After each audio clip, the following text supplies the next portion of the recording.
3 تا کس را الله روزیش قبول نمی کنه. چند کس را؟ 3 کس روزیش قبول نمی شود. وقتی این روزها به پیشگاه پروردگار می رود، الله جل مجدوه می گوید دفترش باز نکنین، اصلا نمی خوانم، اصلا گریهش کار ندارم، تهجدش کار ندارم، تراویحش کار ندارم. این 3 تا را اصلاح کرده یا نکرده؟ 3 تا.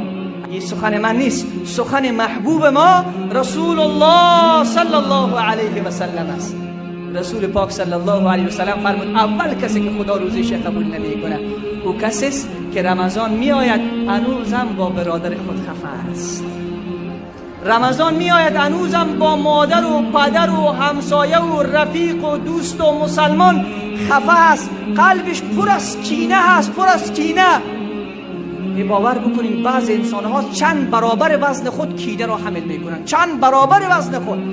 بسیاری ها رفتن به حج، به خانه الله، خانه پاک الله، ولی این فاصلات همراه خودشان بردن، این کینه ها و بغض ها را بردن. من کسی را سراغ دارم که رفته بعد از 2 سال به زیارت مادر خودش، همین که دروازه را باز کرده دیده که برادر بزرگش پیش مادر نشسته است، از اونجا دوباره برگشت. این فکر میکنه دیگر خدا را میخرم. نه عزیز من، رسول الله صلی الله علیه و سلم فرمود الله جل مجدوه روزه کسی که او کینه دارد، بغض دارد، دشمنی نسبت به برادر خود دارد، الله به درگاه خودش قبول نمیگرداند. و فرشتگان چی میگه؟ انظروا هذین، انظروا هذین. 3 مرتبه صدا کرد. حدیث 65 مسلم است. انظروا هذین، انظروا هذین. ایره بانین تا زمانی که صبر نکرده روزیش قبول نمیکنه. ایره به خواهران ما خبر برسن. عزیزان من، اونهایی که فکر میکنن ما ببخشیم، ما عفو بکنیم، ما کم میشیم، نه. شاید انسانهایی باشن که بگوین اگر ما گذشت بکنیم اون به جنت میرود. نه، اگر تو گذشت کردی و آغوش خود را باز کردی الله تو را به جنت میبرد.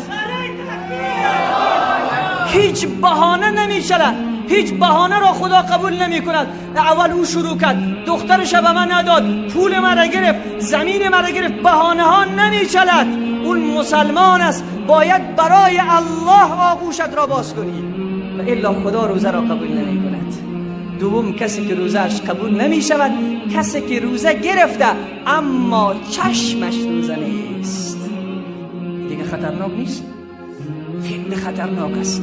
کسی که چشمش روزه نیست، نمیخورد، نمی نوشد، تشنه هم است، گرسنه هم است، کارم میکند، اما 2 تا چشمش تمام روز میتره، 2 تا چشم در حرکت است، تمام روز ذخیره و تمام روز آتش جهنم را تولید میکند. 2 تا چشمش به سریال، به تلویزیون، به فیسبوک، به دختر، به فلان، به بسم الله. رسول الله صلی الله علیه و سلم فرمود کسی که 2 تا چشمش روزه نیست الله روزیش قبول نمیکنه.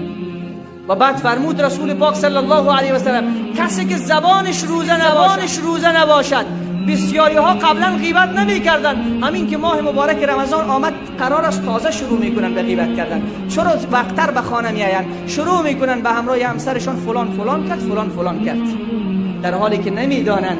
رسول پاک صلی الله علیه و سلم فرمود کسی که غیبت میکند روزش الله قبول نمیگرداند.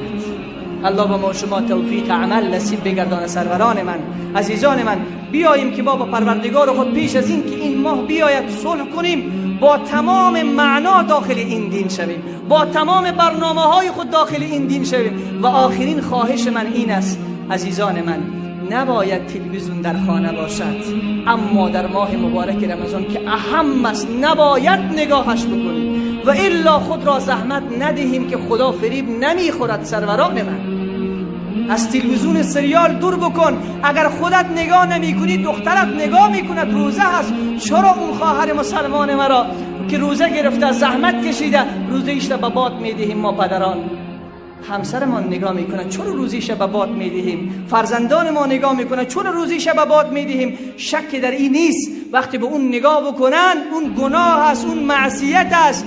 تنها روزه گرفتن نخوردن و ننوشیدن نیست، و الا دهن اسبم بسته بکنی تا آخر روز چیزی نمیخوره و چیزی نمینوشه.